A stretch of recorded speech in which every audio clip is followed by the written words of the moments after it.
আসসালামু আলাইকুম। আশা করি আপনারা সবাই ভালো আছেন। আর আজকে আপনাদের সাথে এই ভিডিওটি আমি শেয়ার করছি। এটা হচ্ছে আমাদের বাসার সামনে আ রাস্তার আ কার্পেটিংয়ের কাজ চলছে।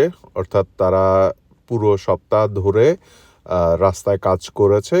আর আজকে হচ্ছে কার্পেটিং করবে। তো কার্পেটিং করার আগে অ্যাজ ইউজুয়ালি যেভাবে বিটুমিন দেওয়া হয় রাস্তার উপরে, তারা রাস্তার উপরে সেটা ছিটিয়ে দিচ্ছে। বাট যেই জন্য আমি আপনাদের সাথে এই ভিডিওটা শেয়ার করছি, তা হচ্ছে আপনারা দেখতে পাচ্ছেন নিশ্চয়ই একটা সাইড অলরেডি কাজ হয়ে গেছে এবং সেই সাইডে রোলার দিয়ে সমান করা হচ্ছে। তো অন্য পাশটায় হচ্ছে বিটুমিন দেওয়া হচ্ছে। তো মজার বিষয় হচ্ছে এই সবগুলো কাজ হচ্ছে একসাথেই করে ফেলছে।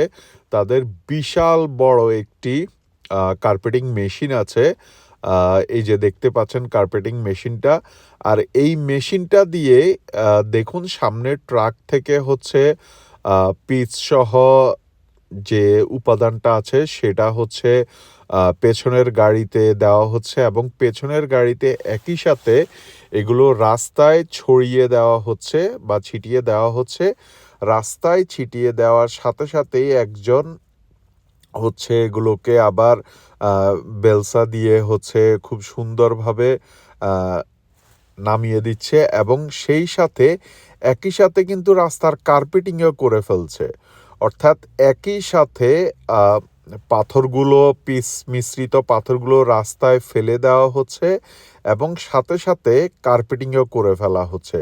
অর্থাৎ সময়টাকে সেভ করার জন্য আ যেইভাবে কাজ করা দরকার অর্থাৎ আজকে দিনের মধ্যেই এই পুরো রাস্তার কাজটা আর এই পুরো কাজটি অর্থাৎ আজকের এই রাস্তার কাজটি ওদের করতে সর্বোচ্চ ৪ থেকে ৫ ঘন্টা লেগেছে মনে হয়। তার কারণ হচ্ছে দেখুন একই সাথে পিচ ঢালাই রাস্তার উপরে দেওয়া হচ্ছে এবং সেই সাথে কার্পেটিং করে ফেলা হচ্ছে। এই যে দেখতে পাচ্ছেন এগুলো ছড়িয়ে দেওয়া হচ্ছে এবং সাথে সাথে সেই গাড়িটাই হচ্ছে একই সাথে এগুলো খুব সুন্দরভাবে রাস্তায় ছিটিয়ে দিয়ে কার্পেটিং করে ফেলছে। তার মানে হচ্ছে সময়টাকে ওরা কাজে লাগানোর জন্য সময়টাকে সেভ করার জন্য এই পদ্ধতিতেই ওরা হচ্ছে রাস্তার কার্পেটিং করে। আর এইভাবে কাজ করলে আরও একটা উপকার হয়, সেটা হচ্ছে সময় যেমন বেঁচে যায়, ঠিক একইভাবে মানুষের ভোগান্তিও লাঘব হয়।